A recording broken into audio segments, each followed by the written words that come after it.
Hello नमस्कार साथियों, स्वागत है आप सभी का आपके अपने YouTube channel exam with Ashok में। आशा करते हैं कि आप लोग स्वस्थ होंगे और अपनी तैयारी बढ़िया से कर रहे होंगे। जैसा कि हमारी यूपीएसआई की जो प्रैक्टिस सीरीज चल रही है वो आज का जो सेट है सेट नंबर 12 है। इसका मतलब इसके पहले हम 11 सेट करा चुके हैं। आप प्लेलिस्ट में जाइए और वहां से आप 11 देख लीजिए, ठीक है। एक चीज और है कि अगर देखा जाए तो 21 की तुलना में जो लास्ट पेपर हुआ था यूपीएसआई का, ये 2021 में हुआ था, उसके पहले 17 में हुआ था। तो 21 की तुलना में 17 का पेपर हार्ड था, ठीक है ना। तो अगर देखा जाए तो हालांकि आज का जो ट्रेंड है, टाइम कम रहता है, क्वेश्चन आसान रहते हैं, लॉजिकल रहते हैं, फिर भी हम आपको 2017 के जो क्वेश्चन हैं आए हैं प्रीवियस में, उनके जो बेस्ट क्वेश्चन है उसकी हम एक अलग से प्लेलिस्ट बनवा के हम जल्द से जल्द, इवन ये मान लीजिए कि मेरी इस क्लास के जस्ट बाद आपको क्वेश्चन मिलना शुरू हो जाएगा, ठीक है ना। इसका मतलब 2017 के भी सारे क्वेश्चन आपको हम करा देंगे, ठीक है। चलो शुरू करते हैं। तो आज का जो मेरा पहला क्वेश्चन है कि 3 की पावर 53 माइनस 6 की पावर 38 प्लस 27 पावर 56 को हल करने के बाद प्राप्त संख्या में इकाई स्थान पर अंक बताइए क्या होगा। ये संख्याएं कैसे दे रखी हैं? संख्याएं घातांकीय दी हैं, ठीक है ना। तो आप ये देखिए कि अगर संख्याएं घातांकीय दी हैं तो इनका इकाई अंक क्या होगा। तो आप कहेंगे कि चूंकि घातांकीय संख्या सब एक एक नंबर है तो इकाई अंक 3 है, 6 है और 7 है। क्या है? 3, 6, 7 है। तो किसी घातांकीय संख्या के सिर्फ और सिर्फ हम इकाई अंक पे फोकस करते हैं, इसका मतलब और किसी फोकस नहीं करते हैं। 3 के केस में क्या होता है? 4 की साइक्लिसिटी चलती है। जब 3 के केस में 4 की साइक्लिसिटी चलेगी तो इसको हम क्या करेंगे? 4 से डिवाइड करेंगे तो 13 चौको 52 होता है। रिमाइंडर क्या आएगा? 1 आ जाएगा। अगर रिमाइंडर 1 आएगा तो इस संख्या का इकाई अंक क्या होगा? 1 आ जाएगा, सॉरी 3 आ जाएगा। 3 एक कम 3 हो जाएगा, ठीक है ना।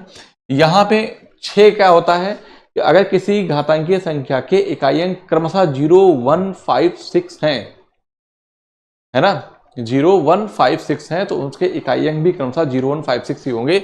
इसका मतलब कि इसका इकाई अंक कितना आ जाएगा? 6 ही आएगा। 7 के केस में 4 की साइक्लिसिटी चलती है। आप कहेंगे साइक्लिसिटी का मतलब है कि हर 4 के बाद रिपीट करता है, तो इसकी घात को 4 से डिवाइड करेंगे, घात 56 है तो 14 चौको 56 हो जाएगा। रिमाइंडर क्या आएगा? 0। और 7 की घात अगर 0 हो जाएगा तो उसका इकाई अंक क्या होगा? मतलब कि रिमाइंडर अगर 0 है तो उसका इकाई अंक 1 आ जाएगा। तो 3 चक 18 के 8, मतलब जो कुछ भी संख्या आएगी उसका इकाई अंक 8 आएगा। So option C is the right answer. समझ लीजिए कंसेप्ट। तो जैसे कोई भी संख्या लिखी गई, अगर कोई संख्या लिखी गई है तो संख्या का इकाई अंक, किसी भी संख्या का इकाई अंक क्या क्या हो सकता है? संख्या का इकाई अंक या तो 0 होगा, 1 होगा, 2, 3, 4, 5, 6, 7, 8, 9, यही होगा इसी में से। तो मैंने इनको 3 कैटेगरी में डिवाइड किया है इकाई अंक के लिए। किसके लिए? हम इकाई अंक के लिए 3 कैटेगरी में इन नंबरों को डिवाइड करते हैं। मैं कहता हूं 0, 1, 5, 6 एक कैटेगरी में रख दिया, ठीक है। उसके बाद फिर हमने 2, 3, 7, 8 को एक में रखा और 4 और 9 को एक में रखा, ठीक है ना। तो यहां पे क्या कहेंगे कि इसमें क्या होता है कि अगर किसी घातांकीय संख्या का इकाई अंक यदि 0, 1, 5, 6 है तो उस संख्या का भी इकाई अंक क्या होगा? संख्या का इकाई अंक जो होगा वो यही होता है, क्रमशः 0, 1, 5, 6 ही होता है। इसमें 4 की साइक्लिसिटी चलती है, 4 की साइक्लिसिटी चलती है, ठीक है ना। बात समझ पा रहे हैं कि नहीं? और इसमें क्या होता है? इवन और ऑड, मतलब कि जो घात होती है ना उसके सम और विषम पावर हम चेक करते हैं। क्या करते हैं? घात की सम और विषम पावर चेक करते हैं। सम विषम संख्या, घात की सम विषम संख्या देखते हैं। क्या करते हैं? देखते हैं। उसके आधार पर हम आंसर देते हैं, ठीक है ना। इतना ही है, ठीक। आगे चलते हैं। कह रहा है कि दो संख्याएं 5, 7 के अनुपात में था, उनके HCF था LCM का गुणनफल 50, 40 है। तो बड़ी संख्या के अंकों का योग कितना होगा, है ना।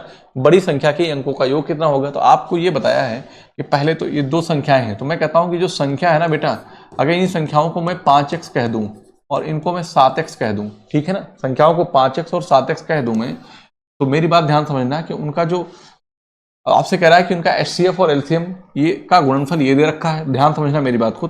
फॉर्मूला क्या कहता है कि फर्स्ट गुणे सेकेंड बराबर LCM इंटू क्या? HCF, ठीक है ना। पहली संख्या कितनी है जरा बताओ, दूसरी संख्या कितनी है जरा बताओ, तो उसका LCM HCF, LCM और HCF का गुणनफल ही कितना है बेटा? 50, 40 दे रखा है क्वेश्चन में, ठीक है। पहली संख्या 5x है, दूसरी संख्या 7x है। मैं भी बताता हूँ, 5 से 35, ठीक है ना। तो मैं 35 से अगर कट करूंगा तो डायरेक्ट कट कर दूंगा, या आप चाहो तो 5 से कट कर दो। तो इसको कैसे लिखेंगे, देखो 5 गुणे 7 गुणे एक्स स्क्वायर बराबर 50 40, ठीक है। तो 5 एकम 5 0 0, 5 अठे 40, ठीक है ना। तो 64 98, मतलब कि 7 एकम 7 दोनों कितना हो जाएगा, 7 एकम 7 3 10, 7 चौक 28, 2 7 चौक 28, ठीक है। 144 आ गया, मतलब कि एक्स स्क्वायर की वैल्यू कितनी, 144 आ गई। तो एक्स की वैल्यू कितना आ जाएगी बेटा, 12 आ जाएगी। एक्स की वैल्यू क्या आ जाएगी, 12 आ जाएगी। पूछा है कि बड़ी संख्या के अंकों का योग कितना है, तो बड़ी संख्या क्या होगी, 7 गुणे क्या करेंगे बेटा, एक्स की वैल्यू आपने कितना निकाला, कितना निकाला भाई, तो आप कहेंगे सर मैंने एक्स की वैल्यू क्या निकाल दिया, 12 निकाल दिया। तो आप 12 से क्या करेंगे, 84 लिखेंगे। और आपसे पूछा है कि बड़ी संख्या के अंकों का योग, 84 के अंकों का योग 8 + 4 लिखेंगे तो कितना आएगा, यही 12 आ जाएगा। सो ऑप्शन ये हो गया। पर पेपर में आपको अभी तो ये आपने कंसेप्ट यहां पे समझ लिया, ठीक है। आप कहेंगे सर इतना पेपर में करेंगे, बिल्कुल कतई नहीं करेंगे। आप क्या करेंगे फिर, जब संख्याएं दे रखी हैं तो आप ये जानिए कि दो संख्याओं का गुणनफल बराबर एलसीएम इंटू एचसीएफ, मतलब कि एलसीएम और एचसीएफ का गुणनफल दो संख्याओं के गुणनफल के बराबर होता है। तो आप यही डायरेक्ट लिखेंगे कि 5 गुणे 7 गुणे एक्स स्क्वायर बराबर 50 40 के, इसके 50 40 के, ठीक है ना। तो यहीं से कट करेंगे इसको, 0 0 5 से 40 और 7 14 98 और 4 हाँ 7 चौक 28, 7 चौक 28, 144 आ जाएगा। मतलब एक्स स्क्वायर की वैल्यू 144, एक्स की वैल्यू क्या आ जाएगी, 12 आ जाएगी। मतलब ओरली भी सॉल्व कर सकते हैं, 12 से 84 और 8 4 12 आ जाएगा। सो option D is the right answer. तो आपको ये सब करने की जरूरत नहीं, लेकिन सीखना पड़ेगा। बिना इसको किए आप डायरेक्ट यहां नहीं जा पाएंगे, ठीक है ना। ये आपको धीरे धीरे अभ्यास पे आ जाएगा। कोई चीजें अचानक हवा में नहीं आ जाती। जब आप खूब प्रैक्टिस करोगे, ऐसे आप 10-20 बार सवाल आपके सामने ऐसा रैंडमली आ जाएंगे, तब जब आप करने लगोगे तो आप ऑटोमेटिक स्किप, जो भी स्टेप्स हैं उनको आप स्किप करोगे। निम्नलिखित में से कौन सा कथन सही है, 7 से 1 कथन सही है, ठीक है ना। इसका मतलब ये है कि दो संख्याएं दे रही, पहला कथन ये है, दूसरा ये है, ठीक है। तो अब देखो यहाँ पे इसका ऐसे सवालों को कैसे किया जाता है कि यहाँ पे 3 घात 500 है, यहाँ 5 घात 300 है, ऐसे थोड़ी बता पाओगे। तो दोनों की पावर क्या करो, सेम कर दो। तो मुझे पता है कि दोनों 100 का मल्टीपल है, दोनों 100 के मल्टीपल है। तो मैं क्या करता हूं कि 3 की घात 5 का होल 100 लिख दूं। आप कहेंगे सर लिख दीजिए, कोई दिक्कत नहीं है। इसको भी मैं 5 घात 3 का होल 100 लिख दूं। आप कहेंगे सर लिख दीजिए। 5 घात 3 घात 5 क्या लिखेंगे, 3 त्रिक 9, 3 27, 3 81, 3 243। तो आप कहेंगे कि 243 की पावर 100 और 50 25 पंचे 125 की पावर क्या है, 100। दोनों की पावर क्या है, सेम है। तो जिसकी बेस वैल्यू बड़ी वही नंबर बड़ा। इसका मतलब जो पहला स्टेटमेंट है वो तो क्या है, सही है, ठीक है ना। पहला सही है, तो ये ऑप्शन गलत हो गया ना, तो फर्स्ट ये गलत हो गया, केवल फर्स्ट। अब इसको चेक कर लें, इसको चेक कर लें क्या होगा। इसमें देखो सेम क्या करेंगे, यहाँ पे 2 है, क्या है, 2 है। तो 2 की पावर इसको क्या लिखेंगे, 100 लिखेंगे और होल पावर 2 लिख देंगे। और यहां पे क्या करेंगे, हाँ 200 की पावर क्या कर देंगे बेटा, 2 कर देंगे। क्योंकि मुझे क्या करना होता ना, पावर को बराबर करना होता। तो बेस वैल्यू हम चेक कर लेंगे। आप बताओ 2 की पावर 100 लिखा है और एक 200 लिखा है, तो बड़ा कौन सा होगा, यही वाला बड़ा होगा। इसका मतलब है कि यही बड़ा है। तो आप यहां से आराम से कह सकते हैं कि फर्स्ट और सेकेंड दोनों क्या है, सही है। तो कह रहा है कौन से कथन सही है, दोनों में कह रहा है बड़ा है, तो yes first and second is the right.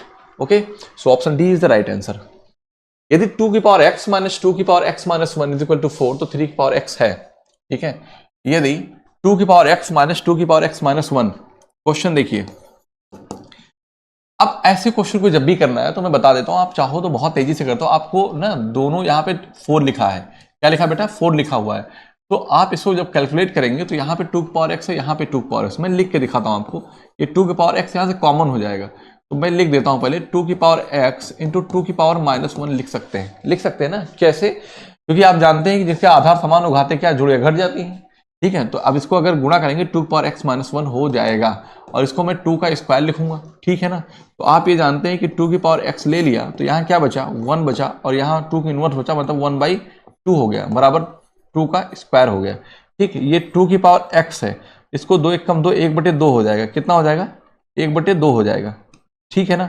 और 1/2 होगा तो 2 उधर चला जाएगा, ठीक। तो 1 2 और है, 2 की पावर 3 हो जाएगा। मतलब कहने का ये है 2 की पावर x में जब मैं इसको सॉल्व करूंगा, इसको यहाँ पे चलो अच्छा लिख देता हूं, इंटू 1/2 बराबर 2 की पावर 2 हो जाएगा। तो आप मेरी बात ध्यान से समझिए कि जब 2 की पावर x लिखा हुआ है ना, तो जब उधर जाएगा तो क्या हो जाएगा 2 का क्यूब, तो x इक्वल टू क्या हो जाएगा 3 मिल गया मुझे। बस यही वैल्यू रखना है आपको कि 3 की पावर x का मान कितना निकाला 3, तो 3 त्रिक का 9 त्रिक 27, तो option D is the right answer. Sorry 27 27 27 27, ठीक है ना, कितना 27, option C is the right answer. याद रखिएगा कभी 7 नहीं, 3 की पावर कुछ भी रखो तो 3 के मल्टीपल में बनेगा, 3 के मल्टीपल में 7 आता नहीं है, तो आंसर कभी बनना ही नहीं था, बनना ही नहीं था, ठीक है ना। आगे चलते हैं। इस क्वेश्चन में एक थोड़ा सा प्रॉब्लम है। क्या है बेटा कि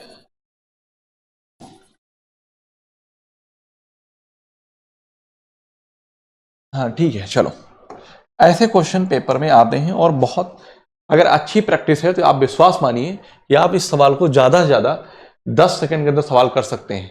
आपकी फ्रैक्शन की जोड़ अच्छी हो, कैलकुलेशन ठीक हो, तो आप 10 से 20 सेकंड बहुत ज्यादा ले सकते हैं, ज्यादा नहीं लगेगा, ठीक है ना।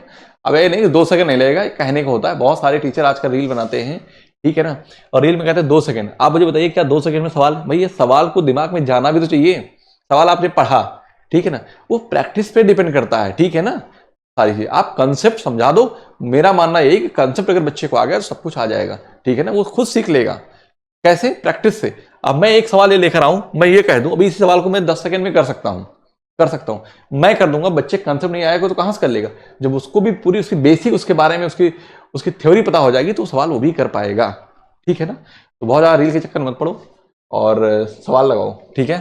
कराई यदि x 1/1 into 2 plus 1/2 into 3 plus 1/3 into 4 ऐसे दे रखा है 10 पदों तक, तो 10 पदों पहले पद में 1 into 2 मतलब कि जितना पहला पद है तो दूसरा पद ये है, तो एक अधिक लिखा गया है।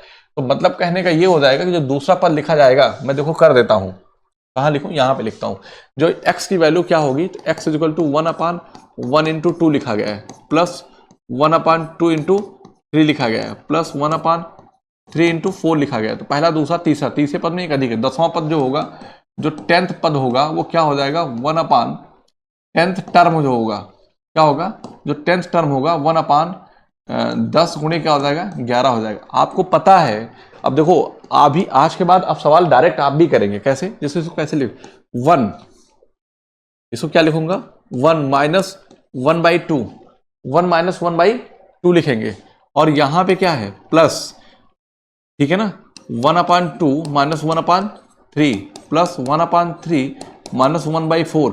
अभी मैं आपको समझा रहा हूं, इसको प्लस लिखोगे 1/10 माइनस 1/11, और आपको पता है कि प्लस माइनस माइनस प्लस ऐसे से करता चला जाएगा, तो ये बचेगा 11 और यहां से ये बचेगा, तो 1 माइनस 1 क्या हो जाएगा 10 हो जाएगा, तो 10 में से एक गया क्या हो जाएगा 9 हो जाएगा, 9 बटे कितना आएगा 10 आएगा। इसका मतलब है कि x की वैल्यू जो आपने निकाला फाइनली, जो x की वैल्यू आपने फाइनली निकाला वो 9/10 निकाल दिया, निकाला कि नहीं निकाला। आपसे पूछा है x और y का औसत पूछा है, तो आप y की वैल्यू निकाल दी, यही चीज है ना। इसका मतलब है कि जब आप ऐसा जब भी कुछ देखेंगे कि एक एक का डिफरेंस आ रहा है, तो यहाँ पे आप क्या करते हैं कि एक लिख देते और लास्ट में क्या बचता 1/11, 10वां पद था, तो डिफरेंस लेते तो कितना आता 9/11 आ जाता। मतलब ये सब जो मैंने किया ये करने की जरूरत नहीं थी, लेकिन फिर भी इतना जानने की जरूरत होती है। अगर मैं वो बात डायरेक्ट लिख दूं तो आप कैसे जान पाएंगे, ठीक है ना। बाय द वे नहीं किया है तो चलो आगे करते हैं। कह रहा y है ना जो 1/4 इंटू क्या है 5 है, प्लस 1/5 इंटू 6 है, प्लस 1/6 इंटू 7 है, plus dot dot dot dot dot plus, ठीक है। तो 10th जो 10वां पद होगा, वो जो 10वां पद होगा वो क्या बनेगा, तो आप मेरी बात ध्यान समझिएगा कि देखो ये 4 5 6, तो मैं कहता हूं कि 9 पद, ये कौन सा, अगर फर्स्ट टर्म है तो 9 और जोड़ेंगे तो 9 4 13 हो जाएगा। इसका मतलब है कि 1/13 गुणे क्या आ जाएगा 14, 10वां पद जो होगा 1/13 गुणे 14 होगा। अरे भाई 4 से स्टार्ट हुआ है ना, तो 4 में कितना जोड़ो 10 आ जाए, है ना, मतलब कि 4 में 10 जोड़ो 13 बनेगा, तो 9 मतलब कि 9 1 10 हो जाएगा इसको लेकर, तो 13 गुणे 14 बन गया। तो ये भी सेम ऐसे ही बनेगा, मैं करके दिखा देता हूं आपको। 1/4 minus 1/5 plus 1/5 minus 1/6 plus 1/6 minus 1/7 plus dot dot dot plus 1/13 minus 1/14, ठीक है। तो यहां पे जब चलेंगे तो सारा क्या होगा बेटा कैंसिल हो जाएगा, यही आपको प्रैक्टिस करना है। तो बचेगा क्या 1/4 -1/14 में यहां ना लिखकर इसको यहां लिख देता हूं, ठीक है ना, यहां ना लिखकर मैं यहां लिख देता हूं यहां, तो 1/4 -1/14, ठीक है। इनका आप एलसीएम लोगे, अब ये सब चीजें एलसीएम आपको अच्छे से आना चाहिए, तो इनका एलसीएम आ जाएगा कितना 28, तो 4 7 28, 14 दूना 28, तो कितना आ गया 5/28 आ गया, ठीक है ना। आपसे एक्स और वाई का औसत पूछा है, इसका मतलब है वाई की वैल्यू आपको क्या मिल गई, वाई की वैल्यु ये मिल गई, यक्स की वैल्यू आपने निकाला है, तो आप दोनों को जोड़ लीजिए, ठीक है। तो 9 बटे कितना हो जाएगा 10 और 5/28 डिवाइड बाई 2 पद हैं, डिवाइड बाई 2। याद रखना हमेशा कि ऑप्शन पे नजर दौड़ा लिया करो बेटा, देखो नीचे सभी क्या है, सभी सेम है, ये आपको, और ऊपर क्या है सारे डिफरेंट हैं, तो हमारा बस में सिर्फ अंश को पे फोकस करना, हर पे फोकस करना ही नहीं है। तो मैं यहाँ पे क्या करूंगा कि 28 गुणे इसको करूंगा मैं 10, तो 280 हो जाएगा, तो 9 गुणे क्या लिखेंगे 28 लिख देंगे, ठीक है ना। तो या 20 पंचे 100, 8 पंचे 40, 140 हो जाएगा, कितना 140। अरे भाई 28 पंजे क्या होता है 140 होता, 14 हम 140, तो मैं यहाँ पे क्या कर सकता हूँ कि 140 एलसीएम ले लूंगा, ध्यान से समझो मेरी बात को।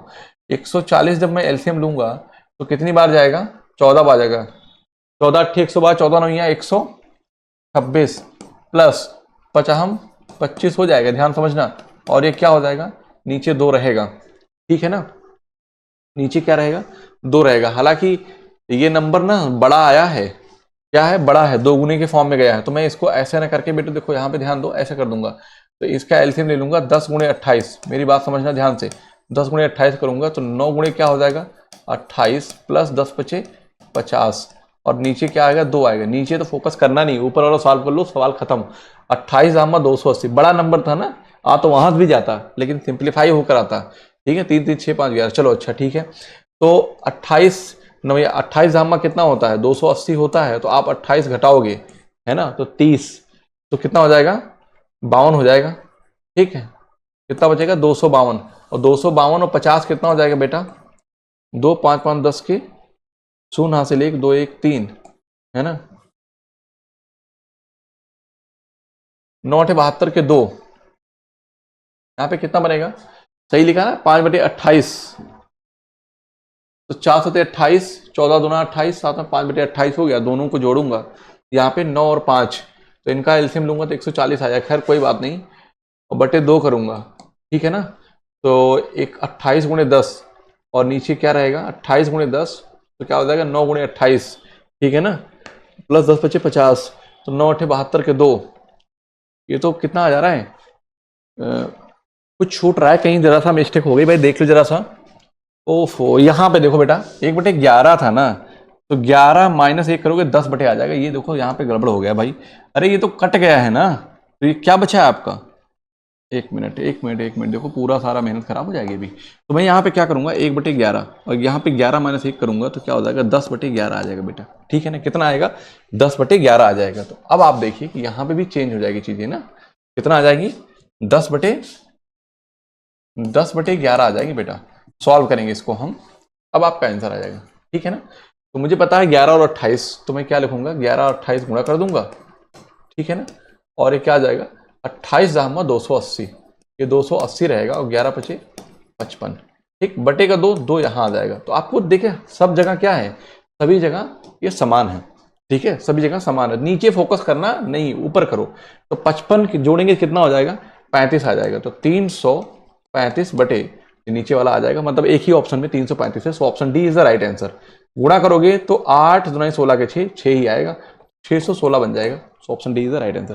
बेटा याद रखना कि अगर अब आपको ये पैटर्न समझ में आया कि ये फिक्स पैटर्न पे सवाल है, जब भी कोई दिया है कि 1/1 इंटू 2 प्लस 1/1, मतलब कि प्लस 1/2 इंटू 3 प्लस 1/3 इंटू 4 दे रखा है, तो आप जहां तक जाए तो पहला टर्म ले लो। अब देखो कैसे शॉर्ट ट्रिक में कैसे करेंगे इस सवाल को।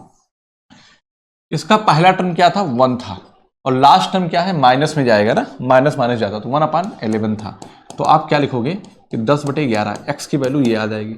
सेम ऐसे करोगे तो ये टर्म आपको पता करना पड़ेगा, पहला टर्म क्या है 1/4 है, और लास्ट टर्म क्या होगा 1/14 होगा, ठीक है ना। तो 28 आप एलसीएम लोगे तो 7 - 2 मतलब कि आपका आ जाएगा कितना 5, कितना आ जाएगा 5/28 आ गया। बस आपका ये औसत निकालना था, डायरेक्ट हो जाएगा सवाल, तब आप 20 सेकंड में कर पाओगे। लेकिन ये जब पहले से प्रैक्टिस किए रहोगे तो ठीक है ना बात? आगे चलते हैं। क्वेश्चन नंबर 5 की बात करेंगे बेटा। कह रहा है कि 5 के पहले 100 गुणजों के समुच्चय में p विषम स्थानों के गुणजों का औसत है और q सम स्थानों के गुणजों का औसत है। q का मान p से किस संख्या से अधिक है, आपसे ये पूछा है। तो मेरी बात ध्यान से सुनो कि p के 100 गुणजों के समुच्चय में p विषम स्थानों के गुणजों का औसत है। तो पहले यहाँ पे अगर पदों की संख्या पूछा जाए तो कितनी होगी, तो आप कहेंगे सर जो पदों की संख्या है ना वो कितनी है। देखो ये सब बात आप पेपर में अपने माइंड में चलाएंगे बेटा, ठीक है ना। मैं यहाँ समझा रहा हूँ, मुझे लिखना पड़ेगा। तो मैंने कहा पदों की संख्या क्या है, 100 है। अगर पहले पद की बात करें तो जो सीरीज बनेगी, मतलब कहने का कि जो श्रेणी बनेगी वो क्या बनेगी, तो आप कहेंगे सर पहला पद 5 होगा, फिर 10 होगा, फिर 15 होगा, फिर 20 होगा, ऐसे dot dot dot dot, last term क्या होगा, 500 होगा। लेकिन उसने कहा कि p विषम स्थानों के गुणजों का औसत है। तो मैं कहता हूं कि 100 पद हैं, अगर पदों की संख्या 100 है तो इसमें 50 क्या होंगे, विषम पद होंगे और 50 क्या होंगे, सम पद होंगे, ठीक है ना। तो अगर मैं विषम पद की बात करूं तो मैं p की वैल्यू निकालना चाहूं तो p मतलब क्या, विषम पद। तो पहला टर्म क्या रहेगा, 5 रहेगा, फिर क्या रहेगा, फिर आप 15, 10 नहीं लिखेंगे, 10 सम आ जाता है, 10 किस में आएगा, सम में आ जाता है, तो ये 15 हो गया, ठीक है ना। फिर अगला क्या रहेगा, ध्यान दीजिए, 15 फिर 10, 25 रहेगा, 20 नहीं रहेगा, डॉट डॉट डॉट डॉट। और आप जब यहां जाएंगे तो 500 में कितना हो जाएगा, ये 495 हो जाएगा, 495 आएगा, ठीक है ना। अरे भाई 5 के पहले 100 गुणजों के समुच्चय, ठीक है ना। तो ये हो गया, और ये इनके पदों का योग बटे पदों की संख्या करेंगे तो ये p निकल के आ जाएगा, ठीक है। तो आप जानते हैं कि आपको फर्स्ट टर्म दिया है और लास्ट टर्म दिया है, सम निकालना है तो n/2 क्या होता है, मतलब कि n कितना है, 50 है, तो 50/2 लिखूंगा, मैं लिख देता हूं मैं 50/2, और फर्स्ट टर्म कितना है, 5 है, और लास्ट टर्म 495 है, ठीक है ना। ये क्या है, सम ऑफ विषम पदों का योगफल हो, यहीं पे सम ऑफ विषम पदों का योगफल। तो ये कितना हो जाएगा, ये 25 हो गया, ठीक है ना। 495 और 5 कितना हो गया, और यहाँ पे औसत निकालना है बेटा, क्या निकालना है मुझे, औसत निकालना है। ये क्या रहेगा, एक मिनट, डायरेक्ट मैं p की वैल्यू लिखूंगा, क्या लिखूंगा, p की वैल्यू मैं लिखूंगा, तो p क्या हो जाएगा, पदों का योग। तो आप लिखेंगे 50/2, फर्स्ट टर्म क्या है 5, लास्ट टर्म क्या है 495, और डिवाइड बाई 50 कर देंगे, डायरेक्ट p की वैल्यू, मतलब कि जो सीरीज दी गई उनका सम है ये, और बटे पदों की संख्या, तो औसत है ये, फिर p की वैल्यू डायरेक्ट मुझे मिल जाएगी। तो मैं यहाँ पे क्या कहूँगा कि 2 25 50 हो जाएगा, और 25 दूना क्या हो जाएगा, 50 होगा, ठीक है। तो अब क्या कहेंगे कि ये कितना हो गया बेटा, 500। अरे भाई 495 500/2, तो इस p का मान कितना आ गया, 250 आ गया। कोई दिक्कत, आप कहेंगे नहीं सर कोई दिक्कत नहीं है, मैं q का मान निकाल लेता हूं। आप जानते हैं कि जब मैं q का मान निकालूंगा तो एक सीरीज बनेगी, सीरीज कैसी बनेगी, सम की। तो सम में क्या होगा, 10, पहला टर्म 10, फिर 20, उसके बाद 30, ऐसे ऐसे करते चल जाएंगे, फिर क्या बनेगा, 500 बन जाएगा। अब कितने टर्म बनेंगे टोटल, 50 बनेंगे। तो इनका जब इन सीरीज का चूंकि औसत निकालना, ये क्यू क्या है, विषम सम पदों का जो औसत है, तो पदों का योग बटे पदों की संख्या। तो यहाँ पे क्या लिखूंगा, कितने पद हैं बेटा, 50 हैं, तो 50/2, और a प्लस एल कितना हो जाएगा, 500, a प्लस एल कितना होगा, लास्ट में कितना, 500 बटे क्या हो जाएगा, 50। ये 50 कैंसिल हो जाएगा, होगा। तो अब क्या करेंगे, ये 510 हो गया, बटे का 2 है, तो 2 दूना 4, ठीक है ना, और 2 पंचे 10, 1 11, 2 पंचे 10, 255 आ जाएगा। और आपसे क्या पूछा है, Q का मान P से कितना अधिक है, ये पूछा है। तो Q का मान कितना आया, 255, P का मान कितना है, 250, कितना अधिक है, तो 255। अरे भाई अब करना क्या है, 255 और 250 का आप डिफरेंस ले लो, 5 अधिक है, तो option A is the right answer. Clear है। तो ये जब अच्छी से प्रैक्टिस किए रहोगे पहले तो सवाल कर पाओगे, ठीक है ना। आगे चलते हैं, क्वेश्चन 7 की बात करेंगे कि एक आदमी के पास 1504 किलो आलू है, वह उन्हें 2 भागों में बांटता है, ठीक है, ध्यान समझना।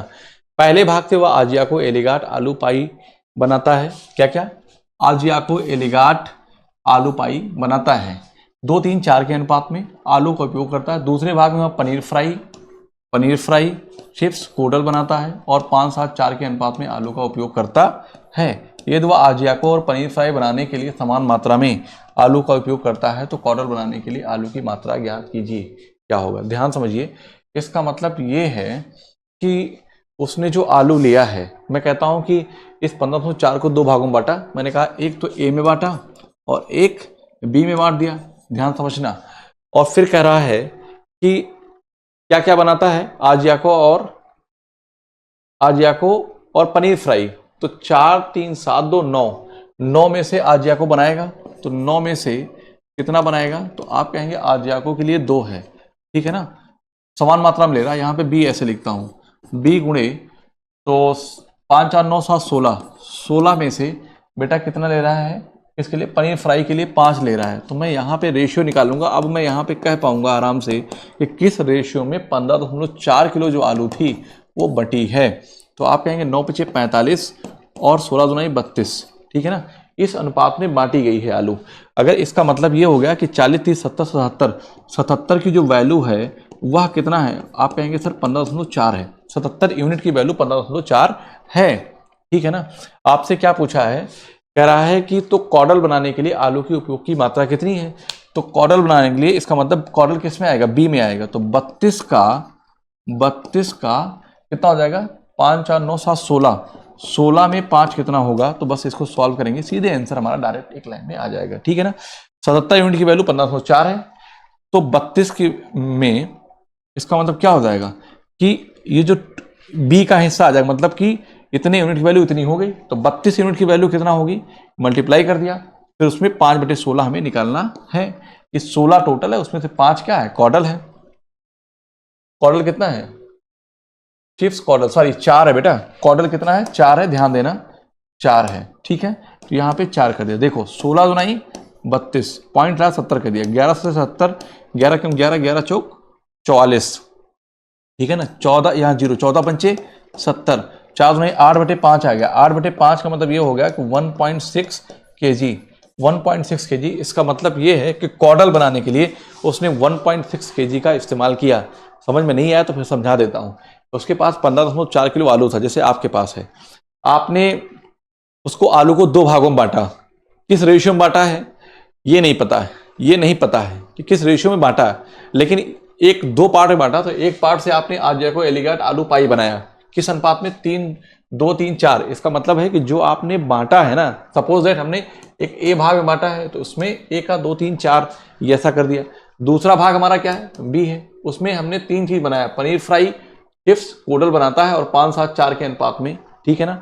तो आप यहां से ये कह पाएंगे कि यदि आजियाको और पनीर फ्राई बनाने के लिए समान मात्रा में आलू का उपयोग करता है तो कॉडल बनाने के लिए आलू की मात्रा ज्ञात कीजिए, ठीक है।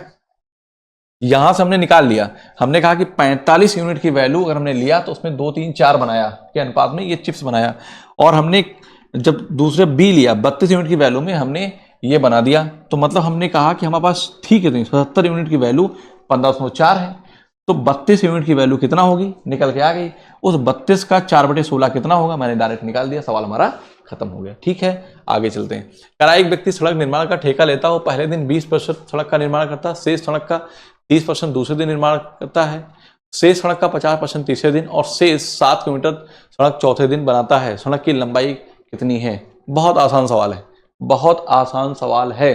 देखो, अगर मैं कह दूं कि सड़क की लंबाई 100 यूनिट है, ऐसा मैं मान लेता हूं, आपको परसेंट में दिया है तो आसान रहेगा।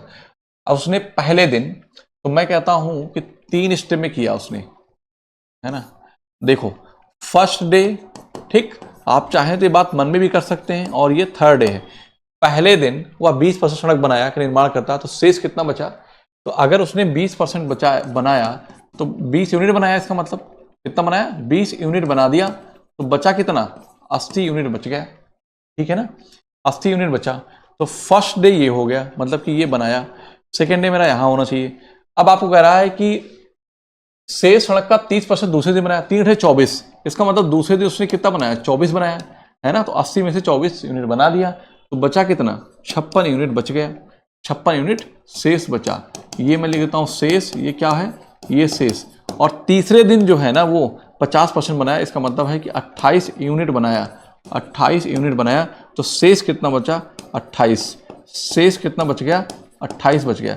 यही 28 यूनिट की वैल्यू कितना है, यही 28 यूनिट की वैल्यू कितनी है, 7 किलोमीटर है। तो आपसे पूरे रोड की लंबाई पूछा है, सड़क की लंबाई, हमने तो माना था 100 यूनिट, है ना। 7 चौक 28 और 4 25 100, तो मैं कहूंगा कि 25 किलोमीटर है, तो option D is the right answer. ये तो मैंने समझाने के लिए लिखा है, पर आप चाहते तो डायरेक्टली भी कर सकते थे। देखो क्या किया है कि 100 यूनिट थी, मान लिया मैंने रोड पूरा 100 यूनिट है, परसेंट में दे रखा था। पहले दिन 20 यूनिट उसने बनाया, तो बचा कितना, 80 यूनिट बच गया शेष। दूसरे दिन उसने 30% बनाया, 80 का 30% 24 बना दिया, 24 यूनिट बचा कितना, 56।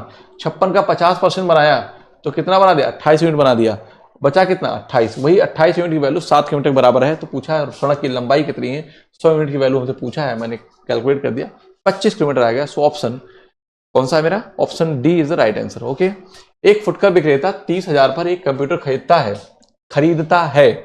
यदि वह इस पर कुछ अतिरिक्त खर्च करता है और कंप्यूटर को 25% लाभ पर 43,750 बेचता है, तो ऊपर व्यय लागत मूल्य का कितना प्रतिशत है। ठीक है ना, ध्यान से सुनो। हम ये कहेंगे कि विक्रेता 30,000 रुपये कंप्यूटर खरीदता है, ये क्या है, सीपी है। इसका मतलब ये है कि अगर 30,000 रुपये खरीदा है उसने, प्लस कुछ रुपए लगा दिया मैंने कि एक्सपेंस किया, मतलब एक्स्ट्रा मान लीजिए कि एक्स रुपये खर्च किया, तो वह 43,750 का क्या किया है, और कंप्यूटर को 25% लाभ पर 43,750 को बेचता है। तो इसका मतलब है कि इसका जो है ना, वो 125% जो वैल्यू है वो बेटा किसके आ गई, 43,750 के आ गई ना। आप बस वही एक्स निकाल दो, तो ऊपर व्यय लागत मूल्य का कितना है, तो लागत मूल्य तो हमारी कितनी है, यही है सीपी। आप एक्स निकाल लो, बस सीधे हमारा आंसर हो जाएगा। ठीक है, तो हम इसको सिंप्लीफाई करेंगे, तो 25 से कट करेंगे, तो 25 पंजे 125। अंदर मल्टीप्लाई नहीं करेंगे बेटा, अंदर मल्टीप्लाई नहीं करेंगे, हालांकि आसान है, अंदर मल्टीप्लाई कर देना आसान है। देखो कैसे, लेकिन अगर मैं कट कर दूं तो मेरे लिए ज्यादा आसान बैठेगा। यहां पे 2 जीरो कट जाएगा, 125 या 375 आ जाएगा, और 125/100 एक्स हो जाएगा। ठीक है, ये भी बात ठीक ही है, जहां जैसे कर लो आप। ठीक है ना, तो चलो कर देता हूं। 125 यहाँ कितना हो जाएगा, 375। कितना हो गया, 375। 2 जीरो कट जाएगा और 2 जीरो बचेगा, 37,500 आ गया। इसको हम ऐसे ही लिखेंगे, तो 125 पंजे 125, तो 5x/4 लिख दूंगा, सिंप्लीफाई करके लिख दिया। ये 43,750 है। तो आप यहीं पे क्या करेंगे, 5x/4 जो लिखा है ना, कुछ नहीं करना है कि 43,750 माइनस 37,500 घटाएंगे बेटा। तो यहाँ पे 2 5 जीरो में से गया 0, 5 में से 0 गया 5, और 7 में से 5 गया, कितना हो जाएगा 2, 13 में से 7 गया 6, 6250 आया। मतलब कि 5x/4 की वैल्यू ये आ गई। तो 5 से कट करूंगा, तो 5 एकम 5, 5 दूना 10, और 2 12, 50 25, 1250। तो x की वैल्यू जो आएगी 12 चौक 48, मतलब कितना आ जाएगी, 5,000 आ जाएगी। कितना, इसका मतलब आपने यहां पे निकाल लिया कि जो उसका ऊपरी व्यय है वो 5,000 रुपए है। अच्छा, ये मेरे लिए ज्यादा आसान बैठता। अभी मैं आपको बताता हूं, ऊपर व्यय कितना है, 5,000, सीपी इतना है। पूछा है कि सीपी का ऊपर व्यय कितना है, तो 30,000 रुपए पर 5,000 रुपए आपने ऊपर व्यय खर्च कर दिया। तो 1 2 3 4, 1 2 3 4, सॉरी, हाँ ठीक है, तो परसेंट में निकलना है। तो 1 2 3 4, 1 2 3 4 आ गया, 50/3 बच गया। और 50/3 को हम क्या लिखेंगे, 16 सही समथिंग, तो 16.67% एक ही है। So option B is the right answer. मैं क्या कहना चाह रहा था बेटा, ये कैलकुलेशन की बात थी। तो जो बात मैंने लिखी थी ना, ये 30,000 रुपए, देखो मेरी बात ध्यान सुनो, प्लस एक्स और 125, 125/100 लिखा है ना, इसको हम लिखेंगे 43,750, 43,750। आप 25 से सिंप्लीफाई कर दो, 25 से सिंपली 25 पंजे 125, जो मैंने वहां पे किया थोड़ा लेंदी हो गया, ये और आसान बैठेगा। 25 पंजे 125, और यहां पे कितना, 25 अट्ठे 200 होता है, 16 बार जाएगा तो 400 हो जाएगा, और 425 मतलब कि 17 बार लेकर जाऊं, कितना, 17 बार लेकर जाऊं, 425 हो गया। तो 7 5 12 बच गया, तो 25 पंजे 125, 1750 आ गया। आया कि नहीं आया, आप कहेंगे यस सर आ गया। ठीक है ना, तो आप इसको फिर कट करें, तो 5 15 50 25, 350, और 350 है ना, तो इसको मैं क्या लिखूंगा, 350, 2 जीरो लगाऊंगा, 35,000 आ जाएगा। इनका डिफरेंस लेंगे तो 30,000 क्या होगा, घट जाएगा। देखो ये आसान बैठ गया। तो एक्स की वैल्यू बेटा यहाँ पे 5,000 डायरेक्ट आ गई। ये थोड़ा आसान था। ठीक है, कैलकुलेशन है, ये डिपेंड करेगा कि आप चाहे इससे कैलकुलेशन कर लो चाहे ऐसे कर लो, कोई दिक्कत नहीं है। आगे चलते हैं कि 3 साझेदार पी क्यू आर लाभ को इस प्रकार विभाजित करते हैं कि पी का 6 गुना, क्यू के 4 गुने के बराबर तथा आर के 12 गुने के बराबर है। तो पी क्यू आर के लाभ का अनुपात क्या होगा, ऐसा बांटा है, रेशियो का सवाल है, बहुत आसान है। पी का 6 गुना बराबर है क्यू के 4 गुने के बराबर है आर के 12 गुने के। तो जब हम रेशियो लेंगे तो 6 4 12 का एलसीएम जो आएगा 12 आ जाएगा। तो 12 से डिवाइड करेंगे पी क्यू और आर, पी क्यू और आर, तो 6 दुनाई 12, 4 तेई 12 और 12 एकम 12, तो 2:3:1 होगा। So option A is the right answer. Clear है, option A is the right answer. कह रहा है कि 4 पुरुष और 6 महिलाएं 5 दिन में एक निश्चित कार्य को पूरा कर सकते हैं। अगर एक महिला कार्य पता चल जाए कि कितनी क्षमता है तो हमारा सवाल आसान हो जाएगा। यहाँ पे 4 हिंदी में लिखा है, ध्यान देना, नहीं तो छूट जाए। जबकि 3 पुरुष और 4 महिलाएं उसे 7 दिनों में पूरा कर सकते हैं। उस काम के 2.5 गुना काम 5 दिनों में पूरा करने के लिए कितने पुरुषों को 25 महिलाओं की आवश्यकता करनी चाहिए। ठीक है ना। आप सवाल अगर पूरा चीज समझ में आएगा तो आप पहले क्या करो, टोटल वर्क निकाल लो और महिलाओं और पुरुषों की क्षमता निकाल लो। महिलाओं और पुरुषों की क्षमता, अगर मैं कह दूं कि पुरुषों की क्षमता m है तो 4 पुरुष एक दिन में कितना काम करेंगे, 4m काम करेंगे। एक महिलाओं की क्षमता w है तो 5-6 महिलाएं एक दिन में 6w काम करेंगी, तो 5 दिन में कितना काम करेंगी, यही करेंगी। ठीक है ना। सेम ऐसे ही जबकि 3 पुरुष, तो 3 मेल, 3 पुरुष और 4 महिलाएं 4 वुमेन काम को 7 दिन में करते हैं। तो यहां से मेल और फीमेल का हमने क्या माना है कि उनकी क्षमताएं m और w हैं। पुरुष की क्षमता m और महिला की क्षमता w है। तो मेरी बात ध्यान समझना। तो यहाँ पे मेल और फीमेल का जब रेशियो लेंगे तो कितना आ जाएगा, पहले एक स्टेप लिख देता हूं। तो आप देखो 5 चौक 20 और 7 त्रिक 21, तो कितना आ जाएगा, m आएगा। कितना आएगा, m आ जाएगा। अरे 20 हो जाएगा और 21 आ जाएगा। ठीक है। 6 पंजे 23 और 7 चौक 28, तो कितना हो जाएगा, 2w होगा। तो मतलब कहने का है कि m/w इज इक्वल टू 2:1। इसका मतलब पुरुष की क्षमता 2 है तो महिला की क्षमता कितनी, 1 है। आप m और w की वैल्यू चाहे यहां रख दो चाहे यहां रख दो, टोटल वर्क आ जाएगा। तो जो कुल काम होगा बेटा, कुल काम जो होगा, तो 4 दूना 8, 6 14, 14 पंचे 70। अरे भाई 4 दूना 8, 6 14 और 14 पंचे 70, कितना हो जाएगा, टोटल वर्क 70 आ जाएगा। इस 70 का 2.5 गुना, 70 का 2.5 गुना जो होगा वो कितना आएगा, 140 और 35, 175 आ जाएगा। कितना आ जाएगा, 175। अरे भाई कह रहा है उस काम को 2.5 गुना, 70 का 2 गुना कितना, 140, उसका आधा 35, तो 140 से 35 175। 5 दिनों में पूरा करने के लिए कितने पुरुषों को 25 महिलाओं की आवश्यकता करनी चाहिए। ठीक है ना। तो इस काम को 175 काम को करने के लिए मैं कहता हूं कि x आदमी की आवश्यकता है। अगर महिलाएं कितनी हैं, 25 हैं। कितनी हैं, 25 हैं। मेरी बात ध्यान समझना, और भी तरीके हैं 5 दिनों में पूरा करने के लिए। तो 25 पंजे 125, तो मैं क्या करूंगा, तो x की वैल्यू यहां पे निकालूंगा। तो 175 माइनस 125 कितना हो जाएगा, कितना हो जाएगा बेटा, 50 आ जाएगा। इसका मतलब है 25 पंजे, अच्छा ये भी तो रहेगा, 5x रहेगा यहाँ पे, तो कितना हो जाएगा 50। तो 5x बराबर 50 के, तो ये क्या हो जाएगा, x बराबर कितना आ गया 10। मतलब 10 पुरुषों की आवश्यकता है। अगर आपको ना समझ में ऐसे आए तो आप ये जानते हैं कि 25 महिलाएं एक दिन में एक काम करती हैं। एक महिला एक दिन में एक काम करती है, तो 25 महिला एक दिन में 25 काम करेगी, तो 5 दिन में 125 काम करेगी। तो 175 में 125 घटाएंगे तो कितना आ जाएगा, 50 काम करना है। यही 50 काम करने के लिए कितने आदमी लगेंगे, ये आपसे पूछा है। तो आपको ये पता है कि एक आदमी एक दिन में कितना काम करता है, आपने निकाला कितना है, 2। तो 5 दिन में करना है, तो 2 पंचे क्या हो जाएगा, 10 हो जाएगा। तो 5 दिन में करना है ना, कितना, 5 दिन में करना है कि कितने आदमी करेंगे। तो हम क्या कहेंगे कि इसको 5 से डिवाइड करेंगे, 5 दाम 50, 10 आदमियों की आवश्यकता है। तो आप ऐसे भी बना सकते हैं इसको ओरली, कोई दिक्कत नहीं है। आगे चलते हैं। ए, बी और सी अलग अलग एक कार्य को क्रमशः 24, 15 और 12 दिनों में पूरा कर सकते हैं। बी और सी ने कार्य प्रारंभ किया और 3 दिन के बाद उन्हें छोड़ दिया। उन्होंने क्या किया, छोड़ दिया। ए अकेले शेष कार्य को कितने दिन में पूरा करेगा। तो मेरी बात ध्यान सुनिएगा कि ए बी सी कितना, 24, 15, 12, 24, 15 और 12, 24 15 12 का एलसीएम लेंगे तो 15 चौको 60, 15 पचे 75, 15 छक्का 90, 24 पंचे 120 होता है, 120।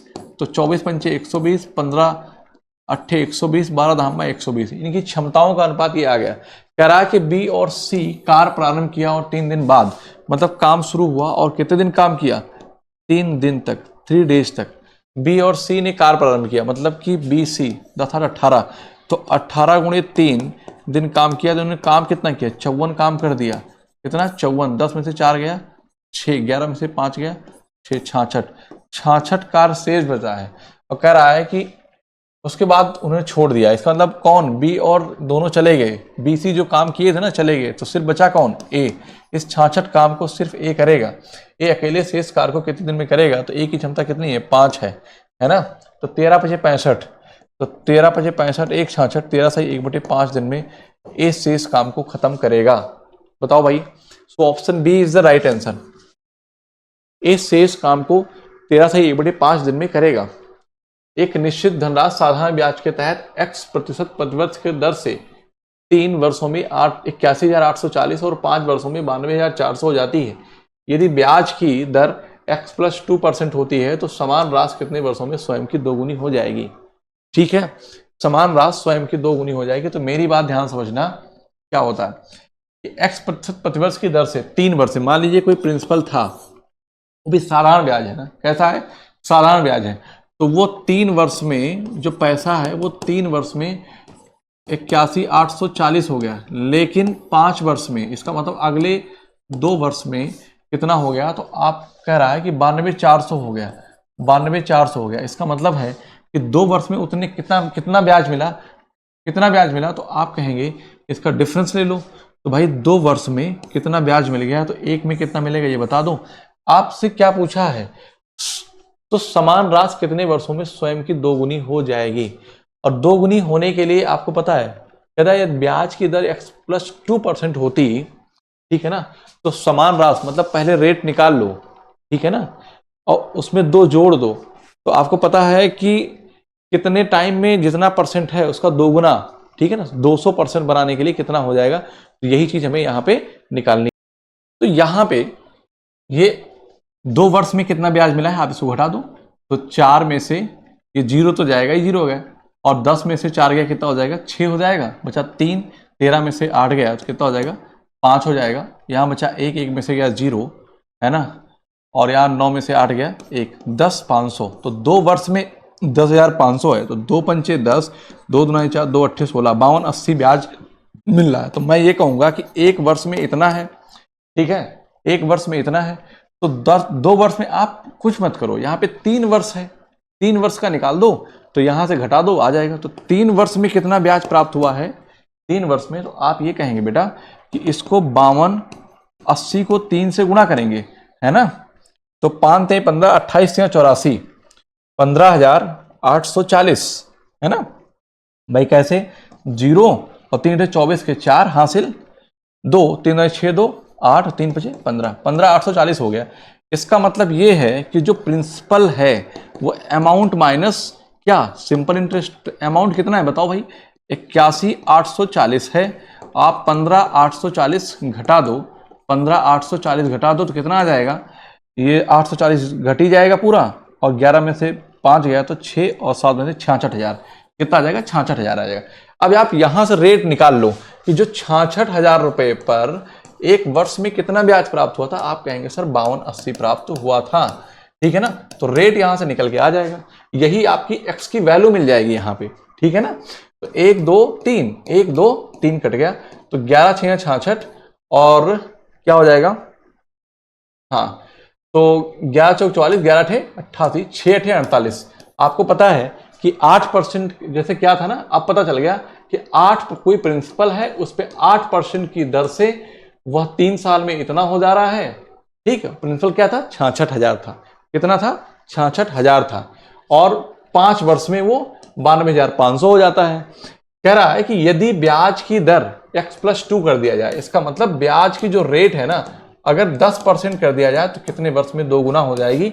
2 गुना होने के लिए 100% ब्याज चाहिए, तो 10 से गुणा कर दो, 10 से गुणा कर दो तो 100% ब्याज मिल जाएगा। इसका मतलब है कि 10 वर्ष में 2 गुना हो जाएगा। आगे सॉल्व करने की जरूरत नहीं है, आगे तो ओरली है। इतना डेटा आपको निकालना है और कुछ भी करने की जरूरत नहीं है। आगे चलते हैं। कह रहा है कि निम्न तालिका 45 कुशल श्रमिकों की दैनिक आय दर्शाती है। कितने श्रमिक प्रतिदिन 1100 से कम कमाते हैं? ठीक है ना, कितने ऐसे श्रमिक हैं जो 1100 से कम कमाते हैं। मेरी बात ध्यान समझिए, पहले ग्राफ समझ लो। आय रुपए में श्रमिकों की 4 श्रमिक ऐसे हैं जिनकी 700 से 800 है, 15 श्रमिक ऐसे हैं जो 800 से 900 है, 10 श्रमिक ऐसे जो 900 से 1000 हैं, 10 फिर ऐसे हैं जो 1000 से 1100 हैं, और फिर कह रहा है 1100 से 1200 4 श्रमिक हैं, 2 श्रमिक 1200 से 1300 हैं। याद रखना आपके आंसर 800 यहां भी 800 यहां भी, ये नहीं है। आप ये वाला 800 कंसीडर किया जाएगा, यहां पे ये नहीं किया जाएगा। इसका मतलब 700 से 799 तक कितने श्रमिक हैं? 4 हैं। अब सवाल पे आते हैं, ठीक है ना। इसका मतलब ये 900 कंसीडर नहीं किया जाएगा यहां पे, यहां किया जाएगा। तो क्या कह रहा है कि कितने श्रमिक प्रतिदिन 1100 से अधिक कमाते हैं। तो आप 1100 यहां नहीं, 1100 से अधिक कमाने वाले कितने हैं? तो आप कहेंगे 1100 से कम कमाने वाले। तो 1100 से 1200 ये है। तो इसके पीछे जितने हैं वो सारे क्या हैं? कम कमाने वाले हैं। तो 10 10 20 और 15 35 4 39। So option C is the right answer. ठीक है। आप कहेंगे सर 1100 से कम, ये 1100 कंसीडर ही नहीं होगा ना, 1100 यहां से होगा। तो 1100 से कम इधर जितने सारे हैं जोड़ दिया, हो गया। ठीक है, आगे चलते हैं। कह रहा है कि एक वर्गाकार खेत का क्षेत्रफल 1764 वर्ग मीटर है। एक आयताकार पार्क की चौड़ाई वर्गाकार मैदान की भुजा की 1/6 है और लंबाई इसकी चौड़ाई से 4 गुना है। ठीक है। 30 प्रति वर्ग मीटर की दर से पार्क को समतल करने की लागत क्या होगी? तो मुझे इतना पता है कि जो आयताकार खेत होगा, आयताकार खेत का जो क्षेत्रफल होगा, जो कुछ भी क्षेत्रफल आएगा उसको हम 30 से गुणा करेंगे तो वही हमारा आंसर बनेगा। इसका मतलब है कि जो भी आंसर होगा वो 3 का मल्टीपल बनेगा, 3 का मल्टीपल बनेगा और लास्ट में 0 आएगा। तो ना तो ये बन सकता है और ना तो ये बन सकता है, या तो ये बनेगा और ये तो ये बनेगा। और 3 का मल्टीपल क्या है? 9 और 4 2 6 ये भी है, और 8 8 16 और 4 20 21, दोनों नंबर 3 के मल्टीपल हैं। लेकिन देख के पता चल जाएगा। अभी देखो कैसे, एक वर्गाकार क्षेत्र का क्षेत्रफल, वर्गाकार क्षेत्र है उसका क्षेत्रफल कह रहा है। तो मैं अगर कह दूं उसकी भुजा ए है तो ए स्क्वायर की वैल्यू कितना दे रखा है? 1764 दे रखा है। तो आप जानते हैं कि 4 चौक 16 कोई एक ऐसा नंबर होगा जिसकी यूनिट डिजिट कितनी होगी? 2 होगी। ठीक है ना। तो 4 चौक 1600, तो मैं कहता हूं 42 का होगा। तो ए कितना है? 42 है। ए कितना है? 42। इस मतलब वर्गाकार जो क्षेत्रफल है ना उसकी भुजा कितनी है? तो आप कहेंगे सर 42 है। ठीक है ना। एक आयताकार पार की लंबाई इस पार की चौड़ाई वर्गाकार मैदान की भुजा की 1/6 है। ठीक है ना। इसका मतलब है कि उसकी जो चौड़ाई है इसकी 1/6 है, तो इसका 1/6 निकालूंगा तो कितना आ जाएगा? 7। और लंबाई इसका कितना गुना है? उसकी लंबाई 4 गुना है, तो लंबाई इसकी 28 है। ठीक है ना। तो बस ये क्षेत्रफल इसका निकल के आ जाएगा। इतने में क्या लगाना है आपको? इसी पे काम करना है। ठीक है ना, आपको इसी पे काम करना है। तो मैं क्या कहूँगा? 7 28 गुणे 7 गुणे 30, 28 गुणे 7 गुणे 30। तो आप मल्टीप्लाई करोगे 7 3 21, तो 28 गुणे 210। ठीक है ना। तो बस 8 का मात्र वही आंसर होगा। अरे भाई सीधी सी बात है कि 2800 को 228 गुना 56, इसका मतलब है कि answer A is the right answer. अरे भाई 28 है, देखो मैं ऐसे इसको कैसे लिख देता हूँ। मैं कहूँगा कि 28 है ना, इसको 200 + 10 लिख दूँ। आप कहेंगे सर तो 28 दूना कितना हो? 5600 तो ऐसे हो जा रहा है, और प्लस 280 और जोड़ेंगे तो 56 2 5880 आ जाएगा। सो option A is the right answer. ठीक है, आगे चलते हैं। कि माना किसी गोले का पृष्ठीय क्षेत्रफल x सेंटीमीटर स्क्वायर है और आयतन y है, जबकि y 14x है, तो गोले की त्रिज्या का माप क्या होगा? अरे भाई गोले का जो पृष्ठीय क्षेत्रफल क्या होता है? तो आप कहेंगे कि 4 पाई, मतलब कि x की जो वैल्यू है ना, जो x की वैल्यू है वो कितनी है? तो 4 पाई r स्क्वायर। x की जो वैल्यू है वो 4 पाई r स्क्वायर है। ये क्या है? गोले का पृष्ठीय क्षेत्रफल है। और आयतन है y कहा गया, तो y की जो वैल्यू है वो 4/3 पाई r क्यूब है। और कह रहा है y = 14x, y की वैल्यू 14x है, बराबर 4/3 पाई r क्यूब। हमें क्या निकालना है? तो गोले की त्रिज्या निकालनी, मतलब r की वैल्यू में निकालना है। x की वैल्यू यहाँ है, तो मैं क्या करता हूँ, इसी को पुट कर दूंगा। 4 पाई r स्क्वायर यहाँ पे रख दूंगा, तो क्या बन जाएगा? 4/3 पाई r क्यूब हो जाएगा। ठीक है, इस r स्क्वायर से ये कैंसिल हो जाएगा, और 4 पाई कैंसिल हो जाएगा। ठीक है ना। और 14 तियां क्या हो जाएगा 42। इसका मतलब आर की वैल्यू जो आ जाएगी वो कितना आ जाएगी 42 सेंटीमीटर में है तो सेंटीमीटर में आ जाएगी। तो बताओ भाई कौन सा ऑप्शन है? Option B is the right answer. Clear है? Option B is the right answer. आगे चलते हैं। करा कि एक समांतर श्रेणी का 5वां और 9वां पद क्रमशः 7 या 13 है, 15वां पद क्या होगा? बढ़िया सवाल है। ऐसा सवाल जो प्रीवियस पेपर हुए हैं चाहे 17 के या 21 के, खूब एपी सीरीज से खूब भर भर के सवाल आए हैं। देखिए अगर कह रहा है कि 5वां पद मैं समझा देता हूं, बाकी तो आप रोल ही कर पाएंगे। कैसे? 5वां पद और 7वां पद। 7वां जो पद है ना बेटा वो कितना है? 5वां और 9वां पद, सॉरी 5वां और 9वां पद जो है क्रमशः 7 और 13 है। मेरी बात ध्यान समझना। तो 15वें पद की आपसे बात किया है, 15वां पद की बात किया है, ये ओरल बन जाएगा। लेकिन देखो आपको एवरेज आना चाहिए। समांतर सीरीज का जो अगर हम औसत निकालते हैं तो क्या होता है? मिड टर्म होता है। तो मतलब 5 के बाद क्या होगा? 6 होगा, 7 होगा, 8 होगा, फिर 9 होगा। इसका मतलब है कि जब इनका औसत 7वां टर्म निकालेंगे तो क्या होगा? इन दोनों का एवरेज लेंगे। 13 7 20 और 20 का डिवाइड बाई 2 करेंगे तो कितना बन जाएगा? 10। इसका मतलब 7वां टर्म कितना है? 10 है। तो आपको पता है कि इनके बीच में कितना गैप है? 3 है। और इनके बीच में कितना गैप है? 2 है। तो गैप कितने का? 2 है। तो इसका मतलब है कि जो 7वां टर्म होगा वो 8.5 बनेगा। कितना होगा? 8.5। तो आप यहाँ से बता सकते हैं कॉमन डिफरेंस कितना है? 1.5 का है। मेरी बात ध्यान समझिएगा। ये वहाँ पे कॉमन डिफरेंस कितने का है? 1.55 का है। तो 5 से जब 9 गए तो कितना है?